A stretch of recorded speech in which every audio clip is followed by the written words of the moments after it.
And as always, a very warm welcome to this week's Life Issues. Now, I became a Christian in the 70s.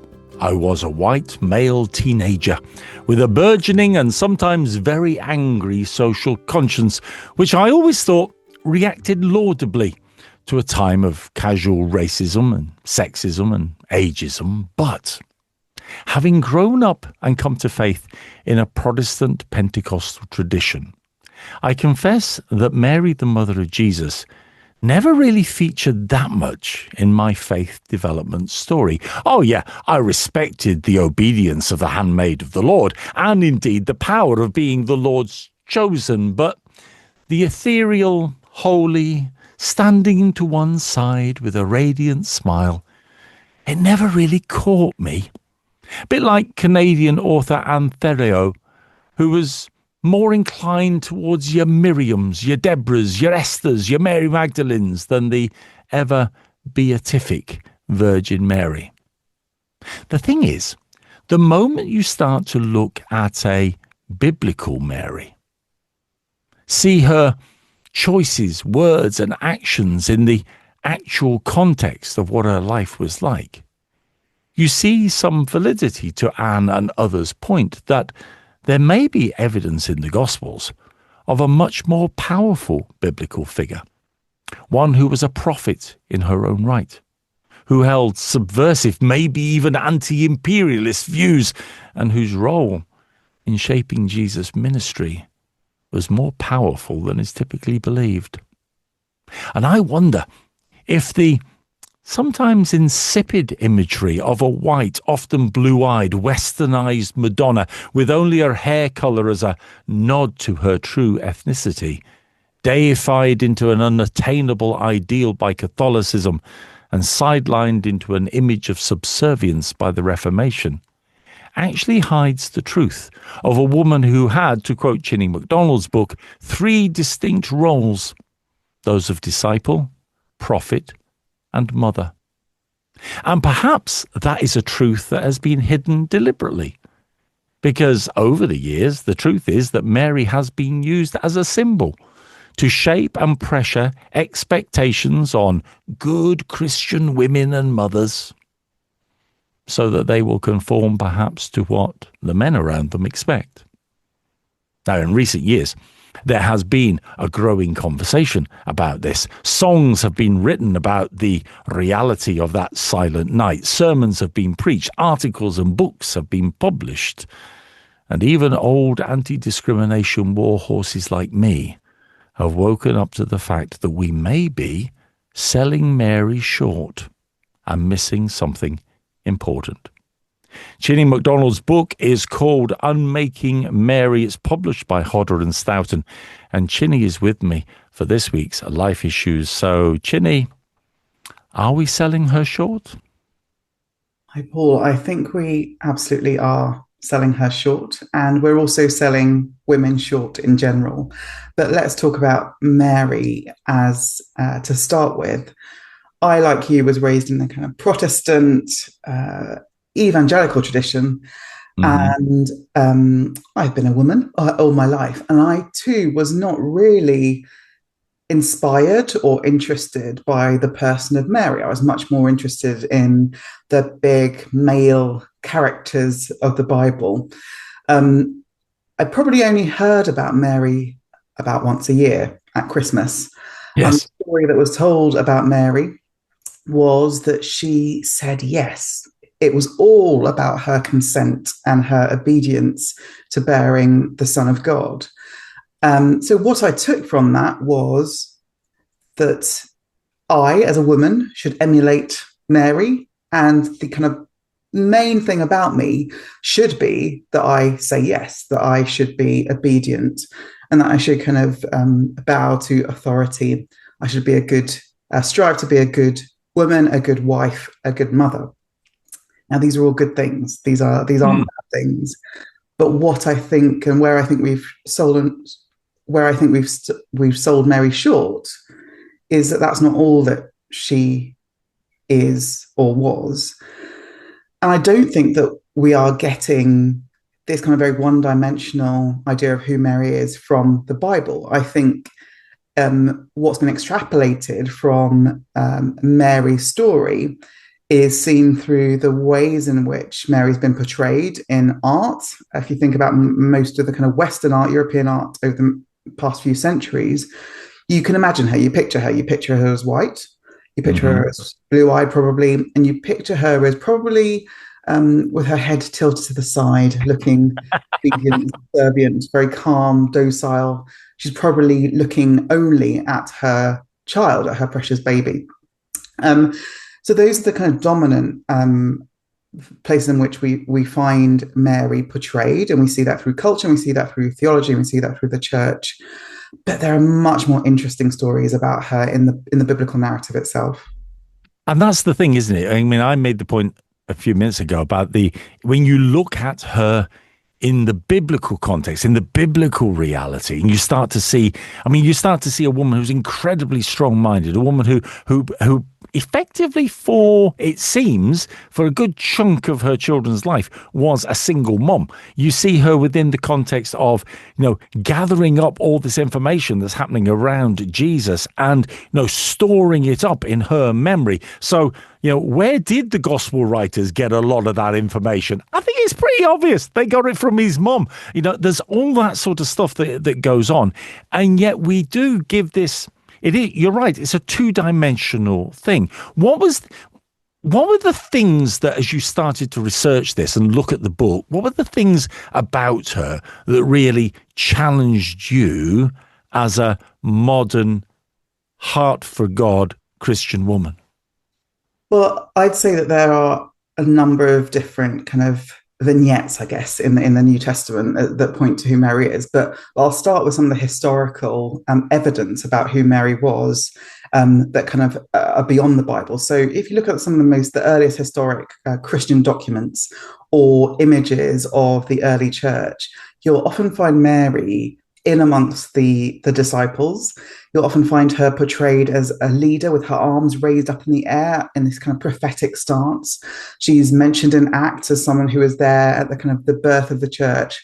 She wasn't just she wasn't just Jesus's mother and then disappeared. She was very much part of the formation of the church. And to be that and to do that within a very patriarchal context must have meant that she was this strong character who wanted to do the will of God, who wasn't afraid of standing out, who wasn't afraid of kind of doing things that other people might have found not a woman's place. So there's the kind of the post Jesus Mary, but also within Mary's story, there are three things that I'll talk about. One is the Magnificat. One is the kind of Pietà, Mary at the foot of the cross.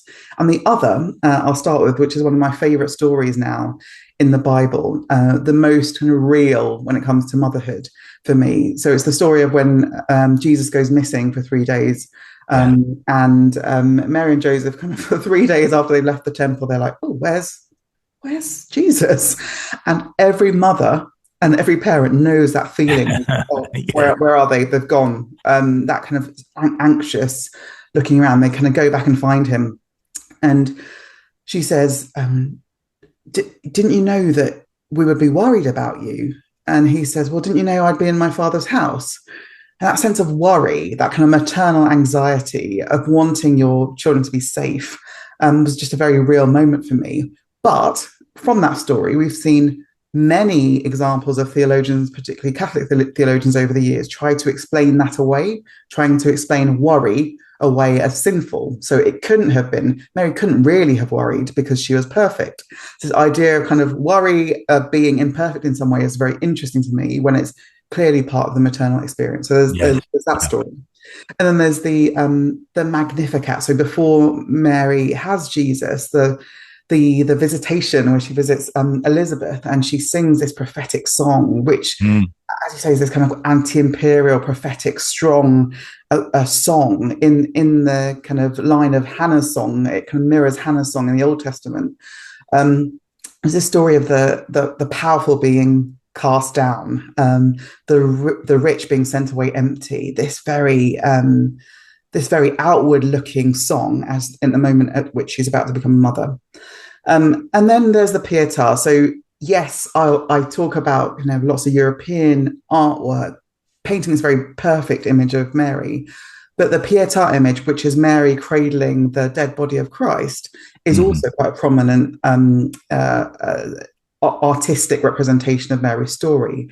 And that to me is a representation of the fact that motherhood, that life for every Christian is not perfect, that there is pain, that there is grief, that there's death, and what it means to be present when you are witnessing that.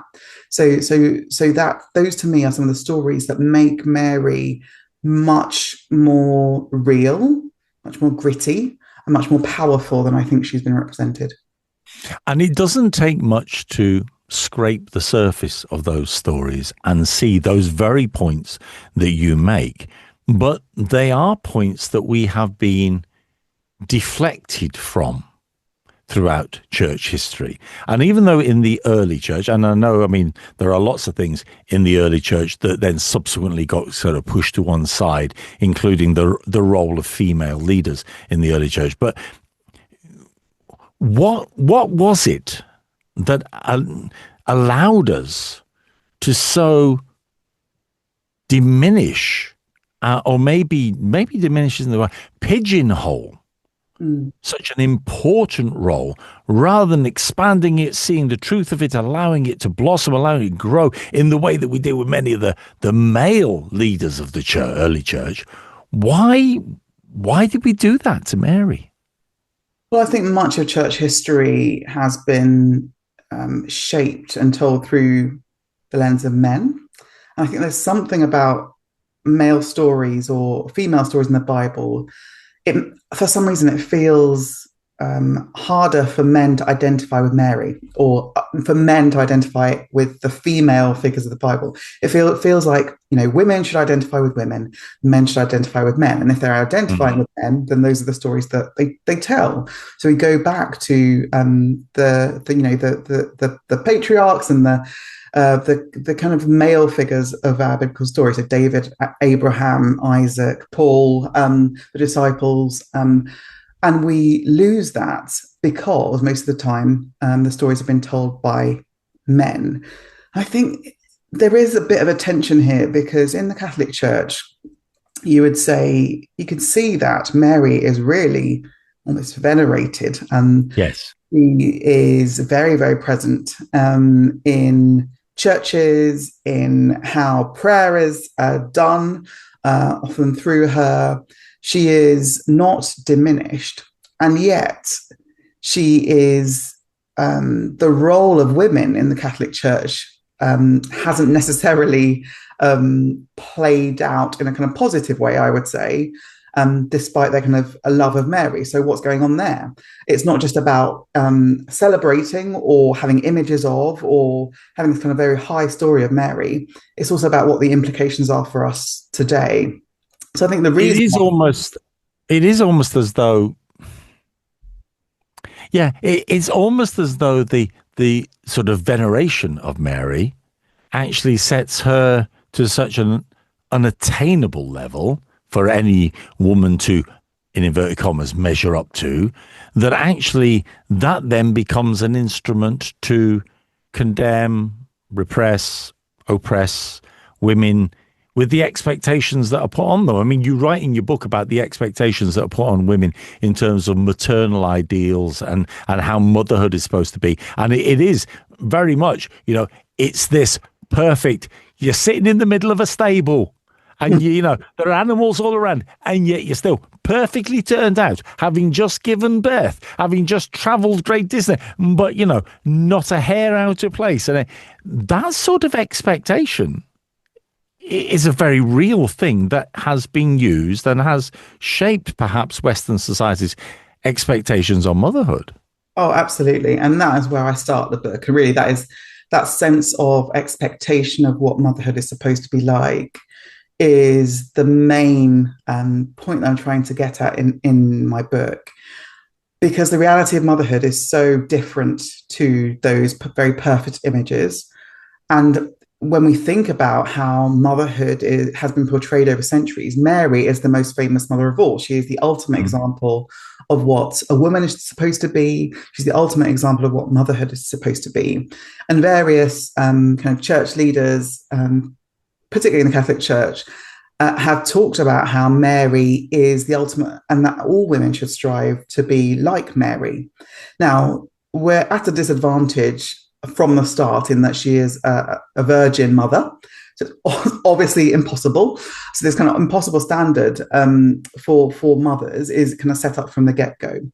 But the point at which I start my book is this moment in the middle of the night a few years ago when I was up in the wee hours with my baby, so my second child. And those hours, 2 a.m. to 4 a.m. or whatever it was, are some of the most difficult and challenging times or moments in my whole entire life. That sense of being out of control, kind of a bit manic with lack of sleep, the torture of that. And there's this moment where my baby had been up for hours and I kind of picked him up and I'd shouted, "Go to sleep." And then I put him in the car and we drove around because that was the only way I knew that I could get him to sleep. And I think I was going to be... Parents, the length and breadth of the country, Chinny, are identifying with you. We, in some form or another, parents of young children and of young babies have been with you at some point. Yeah, absolutely. And it's such a challenge. And I just remember this flash of almost like looking down on myself and kind of contrasting myself with Mary as this kind of perfect, serene kind of... I couldn't imagine Mary having lost her temper with Jesus the way that she's been portrayed. And I felt that immediate sense of failure. And I felt that sense of failure from the moment I became pregnant, when you're having to think about, okay, well, what should my body look like? What should I be eating? The kind of rules that we're supposed to follow. And then I was sick all the way through my pregnancies and how that was terrible, some of the darkest times of my life. And then giving birth itself was this very, very, very difficult, painful, challenging experience. And I guess one of the stories that kind of illustrates this the most for me is how in some biblical traditions or kind of theological traditions, there are stories of Mary's birth story where Mary goes into labor and then Joseph looks away for a moment and there's a flash of light and he looks back and the baby is out and all was peaceful. And this idea that she didn't go through the pain of childbirth, all this stuff, completely unrealistic. And it makes people, well, it made me feel like a failure. Yes. And that sort of emotional response within the church, it's within the church, but it has also shaped expectations around Western society. It has, to some degree, shaped expectations and some of the issues that are faced by women who are giving birth, even today, in terms of the attitudes towards birth and the attitudes towards, pain in childbirth and so on. At the same time, and you point this out in the book, there is this sense in which throughout history, again and again and again, there has come a point where women have gone, no, it cannot have been like that. And across the board have sensed that there is more to Mary than is being proclaimed.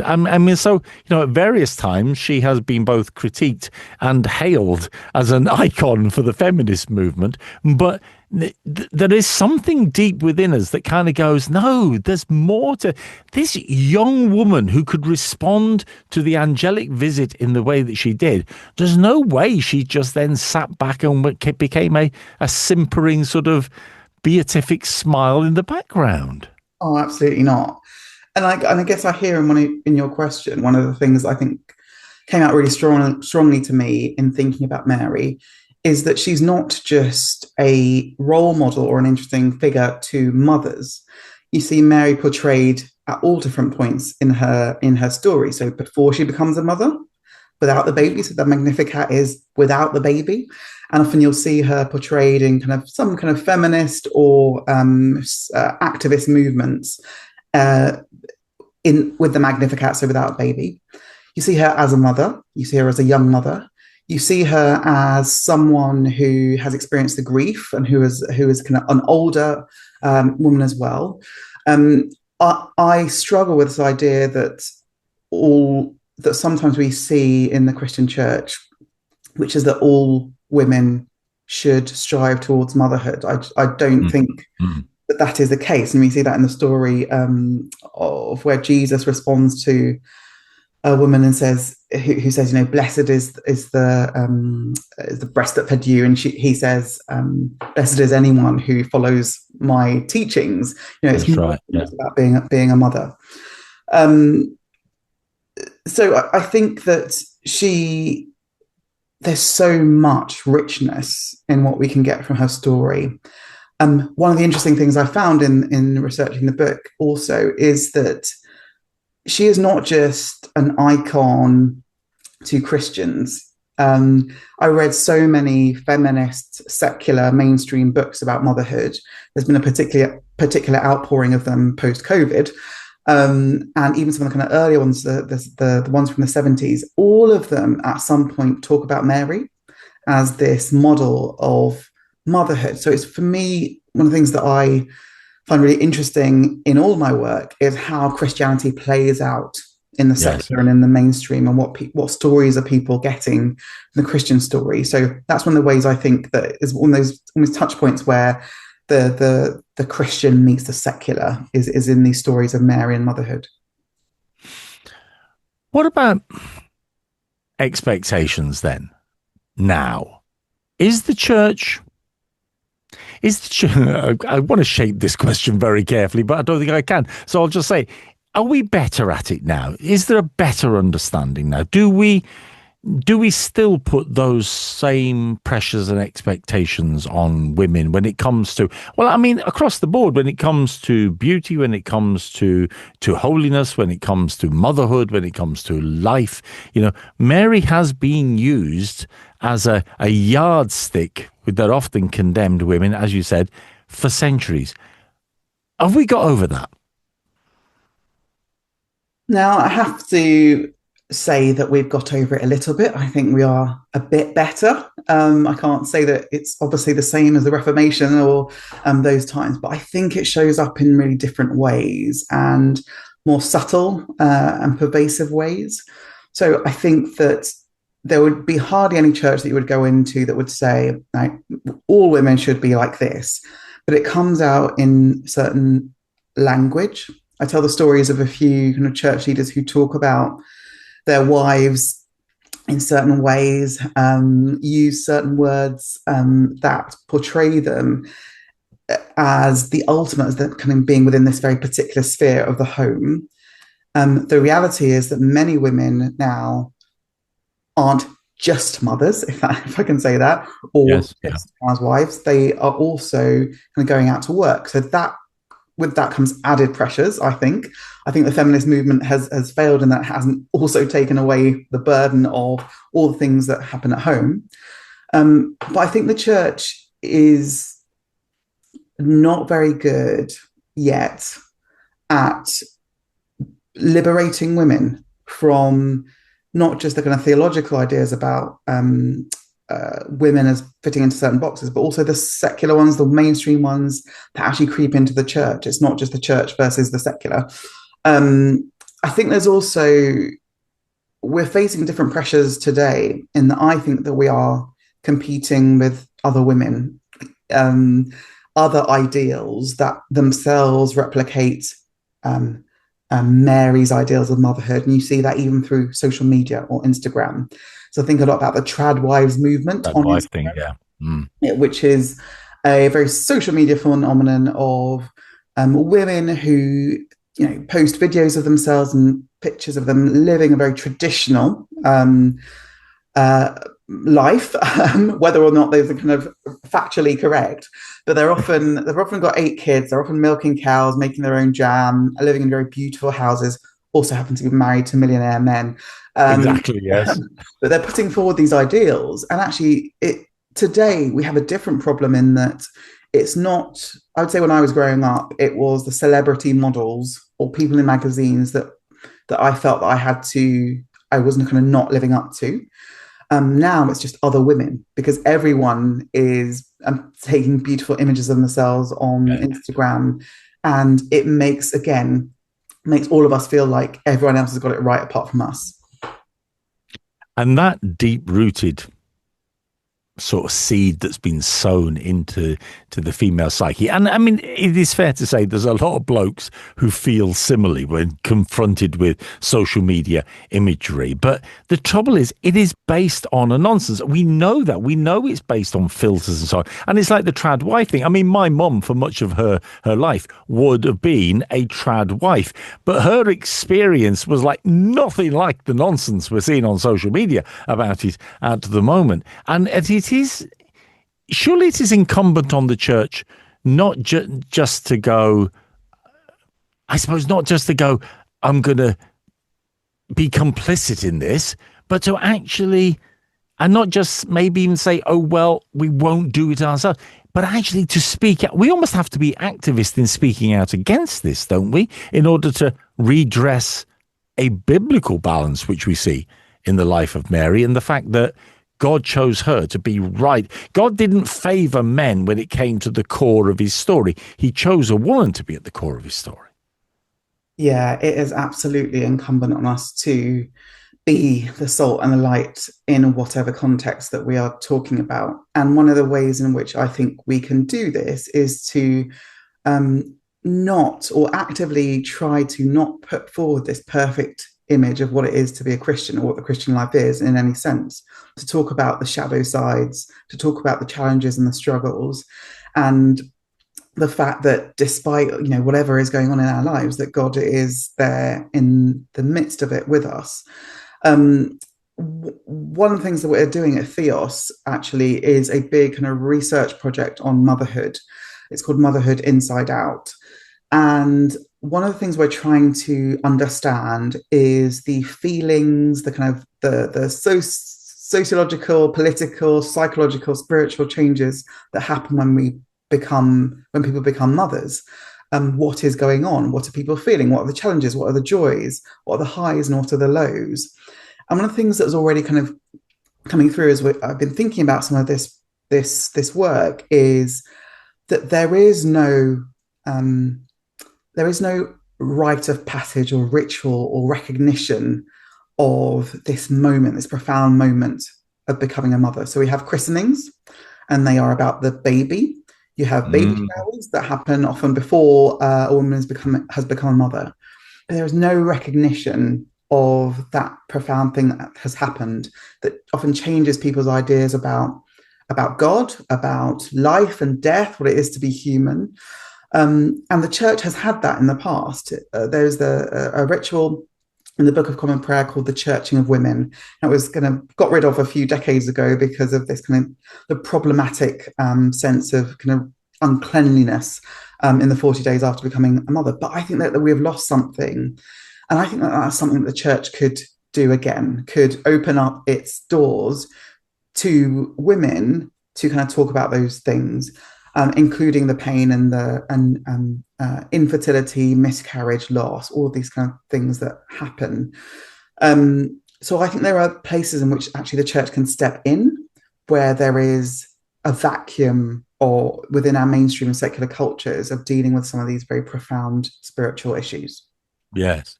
And what about that sense of favor? Because when I was growing up, I mean, I mentioned earlier, I was a teenager in the 70s. It was a very different time. Attitudes were very different. We look back on it, especially if, like me, you're from a particular ethnicity and gender, you look back on it with shame because there were things that we did then that now we recognize as just so wrong and abhorrent. At the same time, I was brought up with this very male-orientated view of Christianity and of the Christian story. And yet you have this key role right at the heart of the gospel message, the salvation story, the incarnation, this key role. And it just belies the idea that somehow God favors men in ministry. And I wonder if part of the reason we so struggle still with women in ministry is because we miss that point. I 100% agree with that, Paul. One of the things I have loved in thinking about Mary is thinking about what it tells me about who God is. God is not in a man-shaped box. God isn't part of a patriarchal culture. God is creative and interesting and does surprising things. God could have easily just been born, just appeared. Yes. Why did Yeah. God have to, or why did God choose to um, be grown, nurtured in a woman's body and birthed from a woman? So that is something really profoundly beautiful about who God is. And actually, the church has recognized that. In the fourth century, there was this recognition that Mary had this title, Theotokos, Mother of God. Think about how profound that is. Mm. And again, yeah, I think we forget that and we lose that, particularly in Protestant denominations, particularly in evangelical ones, because I think sometimes that just doesn't fit with our view of men and women and who they should be and how they should be in our society. So I think more biblical understandings of who Mary is, what that says about God, and therefore what that says about men and women. Do you think that's shaped attitudes within the church as well on things like sex and sexuality and the reality that Jesus was born and the mechanics of that?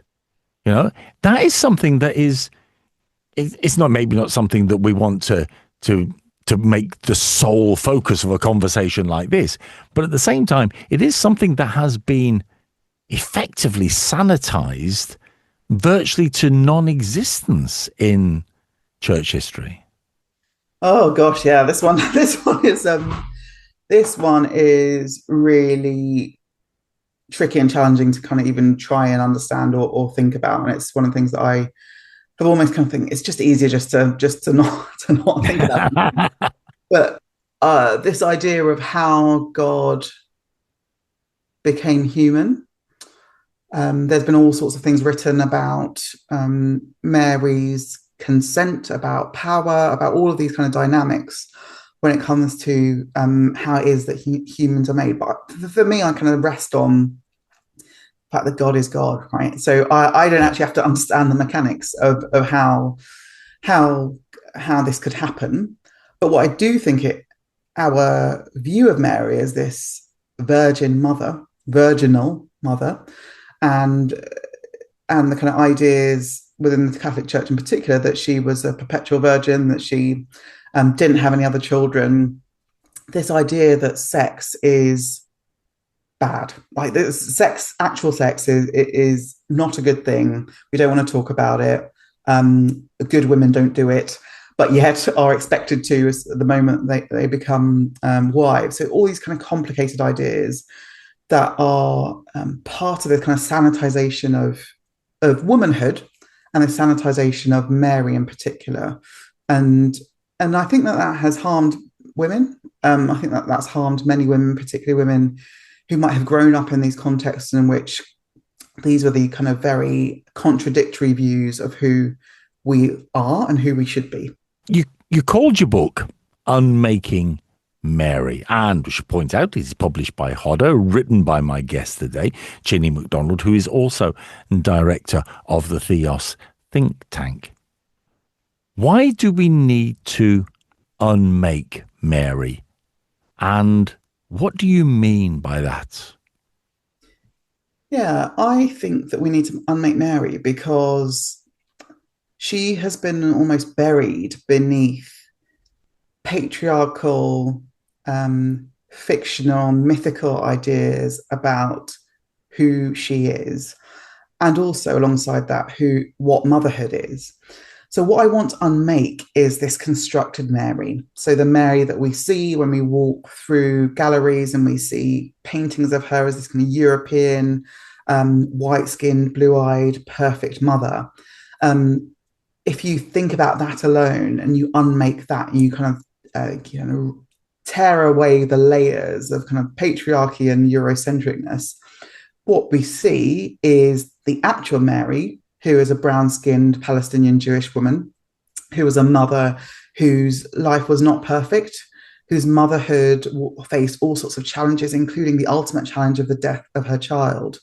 So what I want to do is unmake these trappings that I think distract from us and sometimes harm women because they present a very false view of what it is to be a woman, what God expects of women, who we are in light of God's love and God's grace. So it's that I want to unmake, to liberate women, to see the true Mary, but also the reality of who we can be and who we should be in light of God's love for us and the freedom that comes with that. And what do you think that brings if we can do that? If we can establish that as part of the cultural conversation within the church, what does it bring for us? And because I know you are someone who is passionate about looking outside of the church door and the church wall as well, what does it bring for what we bring to wider modern society? Well, I think it gives us a figure who can draw people's interest. Those people who have kind of walked away from the church or who think that the church is irrelevant because it is unrealistic, because of the very kind of one-dimensional images that are painted of women and men and all people. I think that we have in Mary this icon that crosses from the church to mainstream society. I think we can use her to draw women in particular into the church, into this really interesting story that points not to Mary, but to God, and who God is, and who God is, who a God who would be born of a woman is, and what that says about who we can be. And I think it also makes things much more interesting for women within the church as well. I don't think anybody should be put into any box. I think God is a God of creativity, who is a God of diversity. I think none of us should be put into any box. So Mary is also this liberating figure, potentially, if we can tell different stories about her. This prophetic, strong, clear figure that actually enhances the ability of the church to engage with the Christmas story, the Easter story, the gospel story? I think so. I think that if we're thinking about secular and mainstream touch points for us, Mary is right there in those at Christmas and at Easter. When we're telling these stories of Jesus at those times, we can also tell the story of his mother, who bore witness to all of it, who Rowan Williams, former Archbishop of Canterbury, describes her as Jesus's first teacher, the person that nurtured him, that raised him, that was there in the difficulty, the pain, and the challenge of his death, but also to his resurrection.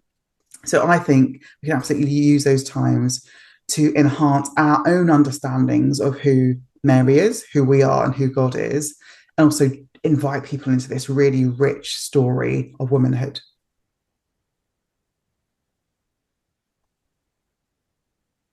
I saw a line in Chinny's book. It said this: Mary is a hero of the Christian faith from whom many of us have been told to avert our eyes. Oh, she's acknowledged, she's seen, but it does feel as though her presence has been more about reinforcing cultural expectations than seeing the truth of a strong, resilient, reflective, righteous woman of God. And if the experience in your church is different to that, then perhaps you are the exception. The truth is, she didn't need the men of church history to quantify her or validate her or even glamorize her role. If they had just let her story be seen, that would have been enough. if they'd just let the depth of her spiritual and prophetic insight be acknowledged, that would be a look.